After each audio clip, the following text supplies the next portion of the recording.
Hi, it's Monday, September 20th, 2021. It's dreary and humid out today, but I have my windows open and I love the fresh air. So that's a good thing. I had an appointment with my nurse practitioner who monitors my antidepressant, anxiety, PTSD medicines. And I only meet with her. I only talk with her, I guess. No meet because of COVID. I only talk with her once every 3 months or so. And today we discussed the issues I'm struggling with since I had that second mini stroke recently. Second after my massive stroke at 27, which robbed me of lots of things. The effect that this other little tiny stroke is having on me physically, and how that's very disheartening and depressing, actually, for me.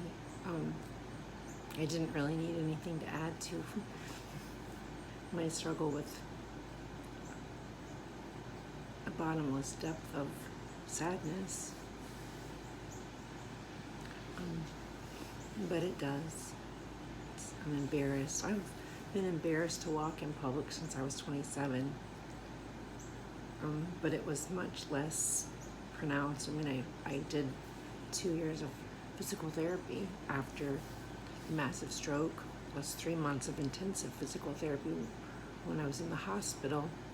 And so I was able to get quite a bit of, maybe 70-75% back. I mean, I could walk on my own, yay, whatnot, which they said I wouldn't, but I'm grateful. But I was embarrassed to walk because I had a limp, and I'm 27 years old, I'm 30, I'm too young for this, 35, too young to be limping from a stroke, too young to have had a stroke at all. But anyway, definitely limp more now. In fact, I walk like I'm drunk because I lose my balance a lot more easily now, which these are all things I've battled with before, but they're just a little more pronounced now, which I had enough of the issues before that just a little more pronounced is, to me, quite a bit more. When I walk my dog, I fall over my own foot quite a bit. I lose my balance a lot more than I used to.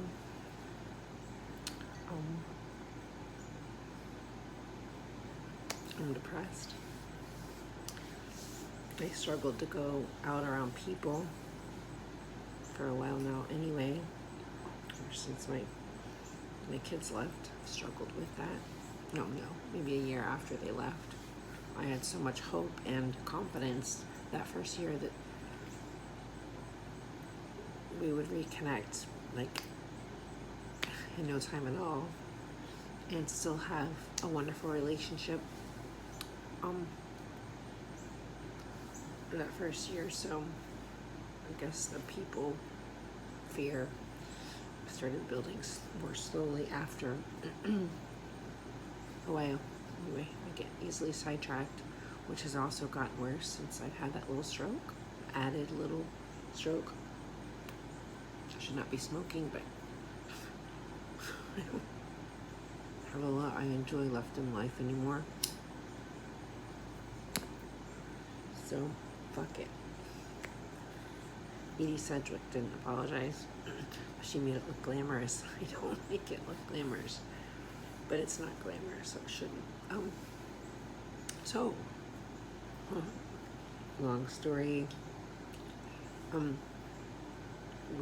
My doctor and I, the nurse practitioner and I, discussed maybe upping some of the medicines I take.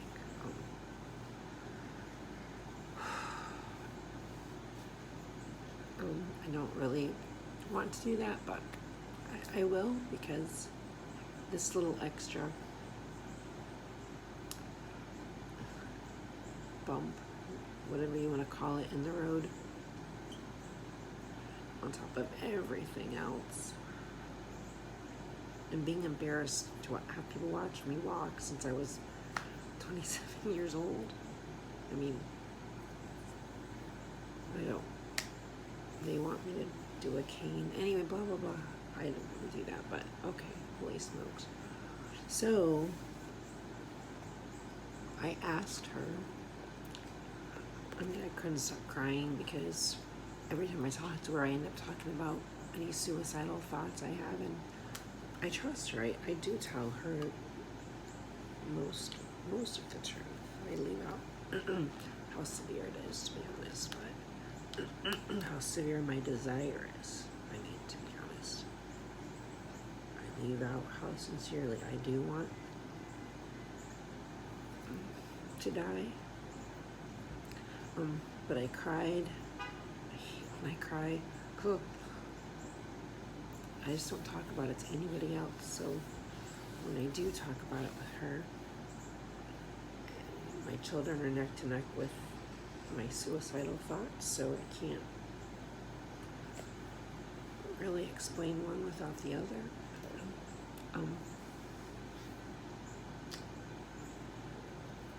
I asked her if electric shock therapy might help, because I'm in a catch-22. Good grief. I'm in a catch-22 because I get suicidal because since Lexi last reached out to me, saying she really wanted to reconnect and actually being willing to come visit me. She was going to bring Don David and visit, so I felt like there was a real chance there for a good reconnection. She even apologized. I mean, she blamed her cruelty before on her being pregnant, but she apologized, which I fully accept, and exoneration, boom. But the night terrors that started, and then I think, since this all started, my big fear has been a chronic feeling that my kids needed protected and I couldn't get to them to protect them. I mean, that's been a horrific chronic panic for so long.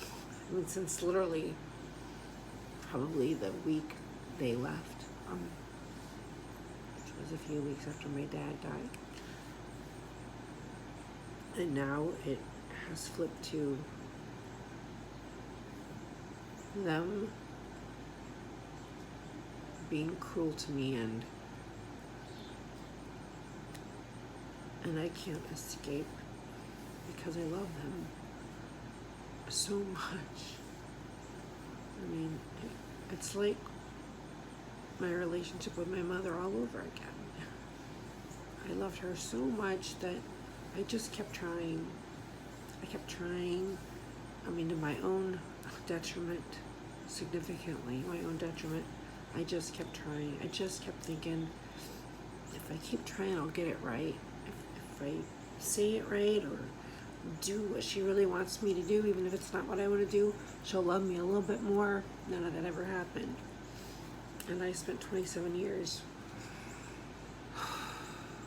desperate for it to happen.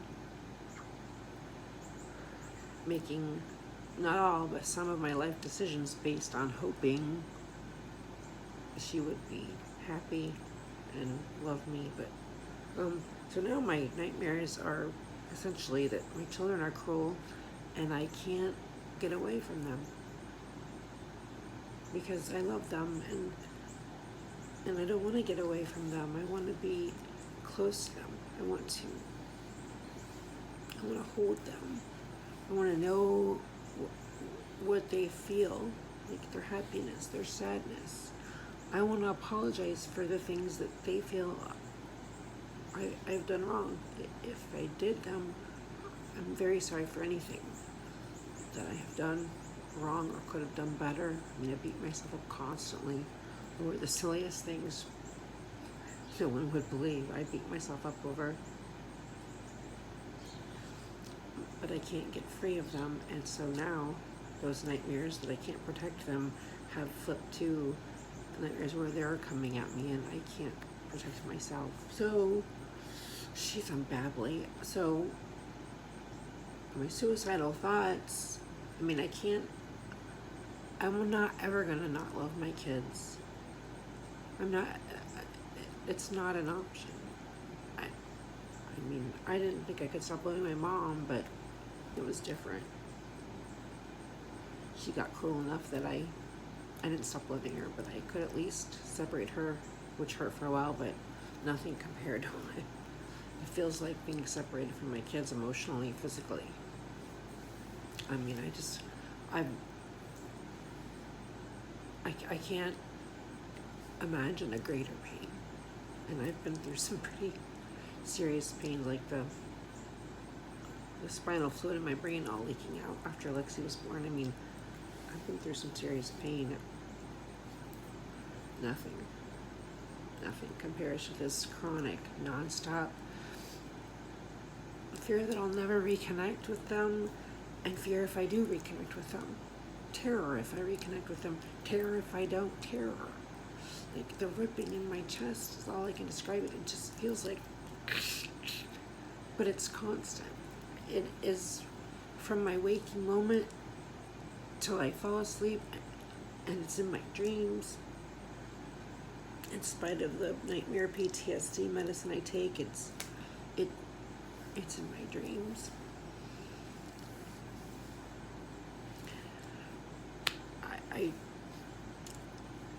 I don't see an end to it. I mean, the only possible end, I mean, they're gonna pick apart every single thing I do and say, that's just how it's gonna be. And if I don't get it perfectly the way they want it, said or done, they'll just toss me in the trash again without a second thought. I mean, they've proven how, even when they reach out, they've proven how easy it is to 5 minutes later just toss me right back in the trash and not respond to me no matter what I share with them. So it's not an option that it's ever going to be the way it used to be, where we could just talk. You know, I could just be myself, and I thought they could just be themselves and, you know, just comfortable, and not that chronic panic that I get now when they do talk to me, which is very, very rarely. Chronic panic that I'm going to say something wrong, and they're going to go away again. I mean, that's just constant. So constant. I'm just terrified to let them back in. I'm terrified of so many levels of letting them back in, but my heart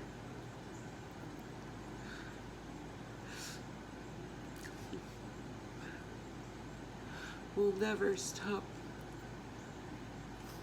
ripping and breaking.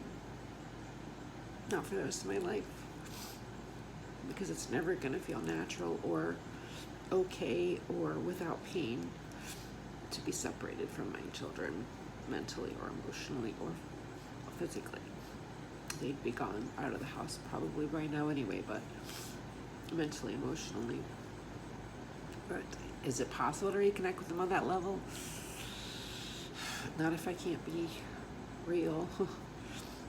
Not if I have to be constantly afraid, like I was my lifetime with my mother, that I would say it wrong, do it wrong, have the wrong phone number.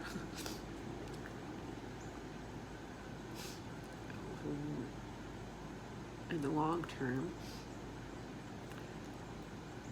how would I ever again get a day, even a day without this excruciating chronic pain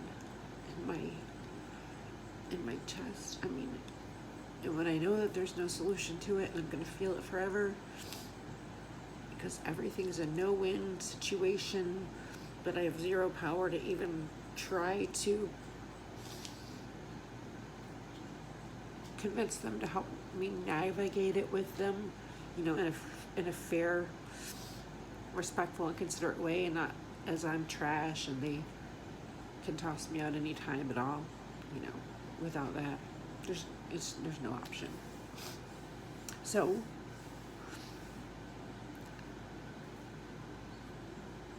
I will never feel joy without pain. I'll never go anywhere without pain. I'll never reconnect with another person. I'll never trust anyone. I mean, if I can't trust my children after the relationship I thought I had with them, I already grew up not being able to trust my mother. I couldn't trust their dad, or shouldn't have trusted him. So, not being able to trust my children after the relationship I thought we had built, I won't ever feel safe to trust another human being. Not really trust them, not enough to create a happy relationship, not even friendship. I can't. So, I mean, we'll never have a day without this pain. And this pain will never stop filtering onto every piece of my being, my functioning, my life, my thinking. So who wants to be in excruciating pain with zero hope, of zero relief? There's no medicine that can make it stop for even 5 minutes. Nothing. It's zero relief. It's just gonna feel like this because there's no other, I have no other options. So anyway, I said maybe electric shock therapy, and she finally, because I mentioned it before, she said she doesn't think I'm anywhere near that place yet, but today I think, as I explained a little bit more about what I feel and why I feel it, which I rarely go into detail, but today I cried so hard, and I need people to understand when I say I'm suicidal, why I'm suicidal, the extent of the pain I have that will never go away, why that makes me suicidal, the hopelessness of that. So I went in a little more detail than I normally do with her about this, and she actually said, you know, if we want to, we're going to try taking a little more, stronger medicines, see if that helps. She really doesn't want to go the electric shock route. She doesn't think I qualify for it on any other circumstances, except this pain I can't ever, nothing can ever make go away. So she is going to send me some information and numbers so I can call and talk to people in the centers where they do stuff like that. I guess there's two different kinds. There's like a full-on electric shock therapy, which isn't what it used to be. Much more safe, apparently. Although not totally safe, but who cares? But there's another procedure that invigorates certain parts of the brain rather than shock them. It does, I'm not sure. Anyway, information on both of them, so I'm gonna try upping my medicines, see how that goes for the next 6 months or so, and if not, freaking shock the hell out of my brain.